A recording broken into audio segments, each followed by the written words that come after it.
perusahaan, nama pemilik, titik-titik, nama titik-titik, nama pemilik, alamat, jenis usaha, modalnya hanya itu aja. Saya suruh nyoba, saya datang ke kantor perizinan Inisium yang di depan itu. Saya mau minta izin, coba kerjain. Anak muda di depan, langsung. Udah jadi, udah apa? Saya meniti 2 menit. Sebetulnya 2 menit jadi, iya enggak? Saya tanya, kenapa izin ini bisa sampai 2 minggu, 3 minggu? Kenapa tidak 2 menit? Pak, yang lama yang di atas, Pak. Kok di atas? Di lantai 3, Pak. Siapa itu di lantai 3? Kok jadi lama? Itu Pak yang tanda tangan, Pak. Tanda tangan 1 detik saja bisa. Ampaunya nggak ada, Pak. Saya langsung lari ke lantai 3. Nggak pakai lift, pakai tangga. Saya terengah-engah, para jengkel sekali saya. Yang menghambat justru yang kepalanya yang tanda tangan itu. Untung sekali, untung dia nggak ada saat itu. Ya, betul. Siapa yang buka? Pas ya ke lapangan. Kalau ada betul saya gablok, betul itu. Betul saya gablok, saya udah jengkel sekali. 2 menit jadi Gablok apa sih? 2 minggu, 3 minggu, gimana nggak jengkel? Enggak mau saya hal seperti itu diterus-terusan, nggak bisa. Negara kita nggak bisa diterus-teruskan hal seperti ini, nggak bisa. Tapi persoalannya ini memang sudah banyak sekali. Ini kan baru urusan baru urusan ngurus izin listrik, belum urusan minyak, belum urusan izin industri, belum. Memang ini perlu satu persatu detail dan diselesaikan. Ya kenapa saya tiap hari ke lapangan ya itu.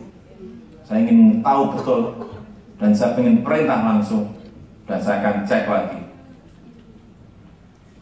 Problem perizinan, regulasi seperti itu. Yang kedua, kalau ini nanti sudah cepat, sistemnya sudah terbangun semuanya, sistem IT-nya, sistem online-nya cepat. Terus kalau infrastrukturnya nggak siap, mau mendirikan industri di Kalimantan, jalannya nggak ada. Mau mendirikan industri di Papua, jalan nggak ada. Mau mendirikan industri di Sumatera, pelabuhannya belum ada. Pelabuhan yang standar internasional belum ada semua. Bagaimana? Inilah yang kita kejar, pembangunan infrastruktur sekarang ini, percepatan. Ya, perintah pada Menteri Perhubungan, Menteri PU, kerja sekarang tidak 1 shift, 3 shift. Dan saya akan cek, tak malam, tengah malam pasti akan saya cek. Kerja memang harus seperti itu. Kalau tidak dicek nanti juga enak-enakan aja. Benar kok. Bukan benar.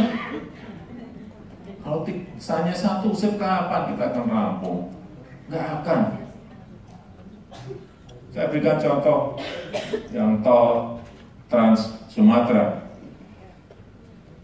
Nih, ini baru dimulai akhir 2014. Ini nanti dari Lampung menuju ke Aceh.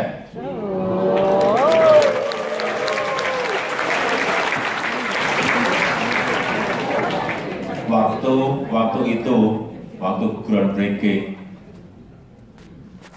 di Lampung, ada yang bisikin saya, Pak, ini nanti jangan-jangan hanya groundbreaking saja, Pak. Loh, kenapa? Masyarakat, dulu ini pernah di groundbreaking, Pak. 30 tahun yang lalu, Pak. Waduh, saya akan jadi, jangan-jangan nanti juga groundbreaking saja kalau nggak saya cek. Sehingga ini Sudah 1,5 tahun ini saya ke sana sudah 6 kali. Saya cek datang, saya cek lagi, saya cek lagi, saya cek lagi, saya cek lagi, terus akan saya cek. Karena kalau presiden ngecek 6 kali, menterinya pasti ngeceknya 12 kali.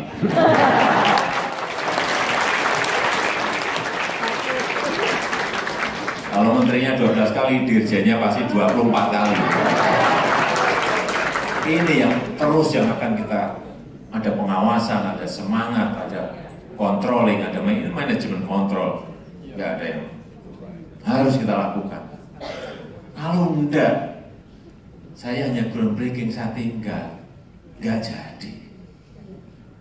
Karena persoalan saya datang terakhir kemarin aja ada persoalan pembebasan lahan. Sudah bebas, duitnya ternyata habis. Siapa yang bisa memutuskan? Kita.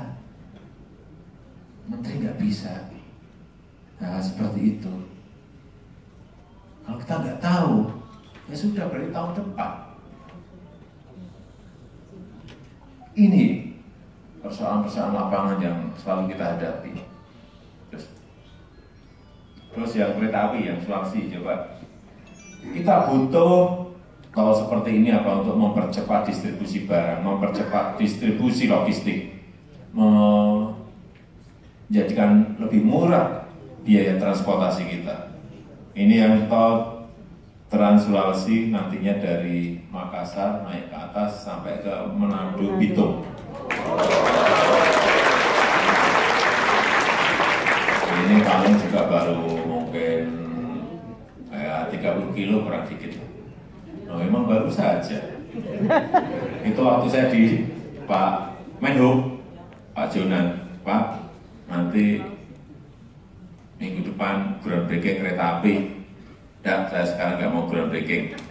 Udah kerjain dulu, nanti kalau sudah dapat 7 kilo saya mau datang. Pak, udah siap berapa? 6,5 kilo udah saya datang. Saya cek. Oh, bagus. Jadi, ini juga pernah di groundbreaking dulu.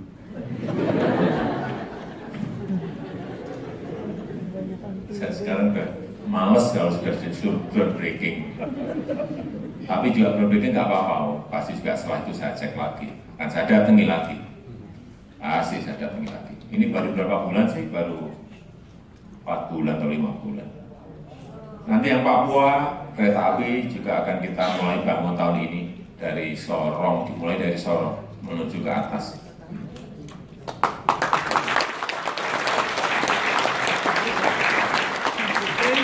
Kenapa seperti itu? Bapak Ibu Saudara sekalian, kalau pernah ke Wamena, pernah naik lagi ke puncak, ke Lanijaya, ya Pak, di Jawa harga semen 70.000, di Wamena 800.000, naik lagi di puncak di Lanijaya 2,5 juta, satu saat. Di mana keadilan? Saya ke sana, bensin 60.000, di Jawanya 7.000. Ya Pak, karena infrastrukturnya nggak pernah disiapkan, jalan nggak tembus, sehingga semen naik pesawat, sehingga harga berlipat-lipat. Saya waktu ke Wamena, kemudian turun lagi ke Duga. Duga itu adalah daerah yang paling merah, yang masih belum aman. Saya datang ke sana juga. Kabupaten aspal aja nggak ada, kota kabupaten nggak ada aspalnya. Kota itu. Kalau mau ke Wamena, jalan kaki 4 hari. Coba, mana perasaan kita kalau seperti itu? Sebab itu sekarang pembangunan banyak kita dorong ke wilayah timur, ke wilayah perbatasan. Saya hanya ingin kemarin memberi target ke Menteri PU, tahun kemarin target Menteri PU sama Panglima TNI, saya ingin Merauke, Agas, Duga, Wamena tembus tahun ini.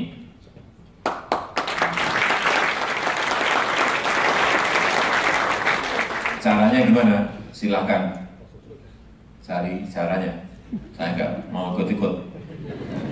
Tahunnya harus jadi tahun ini. Ini udah mulai seperti ini udah. Meskipun belum di aspal, tapi sudah tembus dulu, terbuka dulu. Aspal itu cepat sekali. Cepat sekali. Saya semakin tahu. Cepat sekali. Kalau sudah pembebasan lahan, sudah kebuka, cepat sekali. Ini tembus ke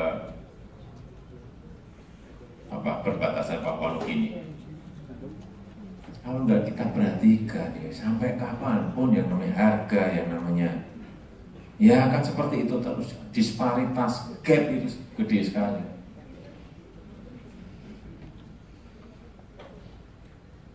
Ini saya kira tugas kita.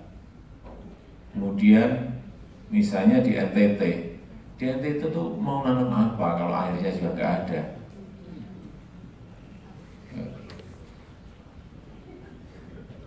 Tahu tadi ini Pak Gubernur berdiri Pak Gub. Karena kalau nggak ada air, bagaimana bisa nanam?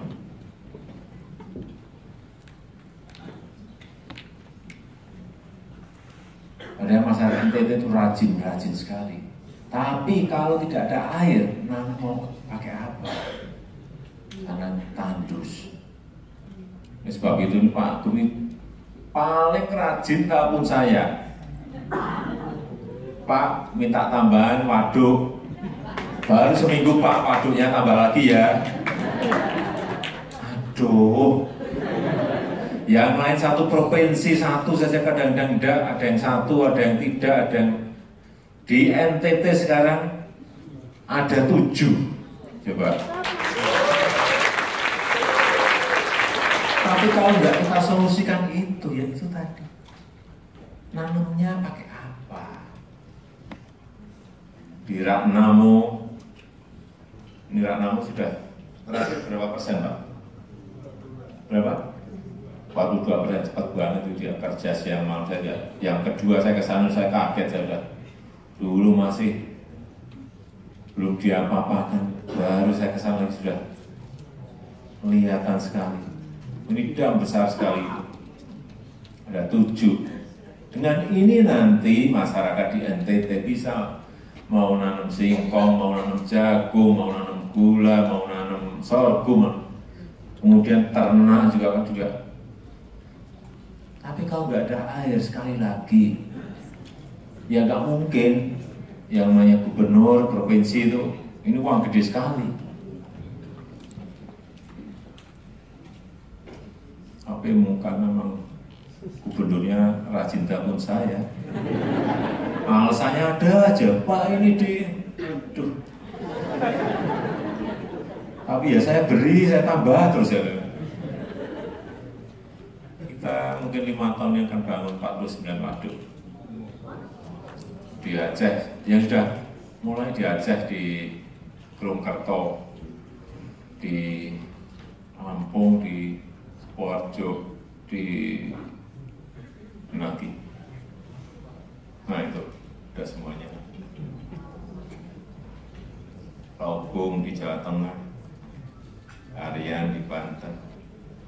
Ya kita ini air melimpah, tapi nggak pernah disiapkan tempat penampungannya yang namanya waduk dan ya hilang terus, hilang. Pertanyaan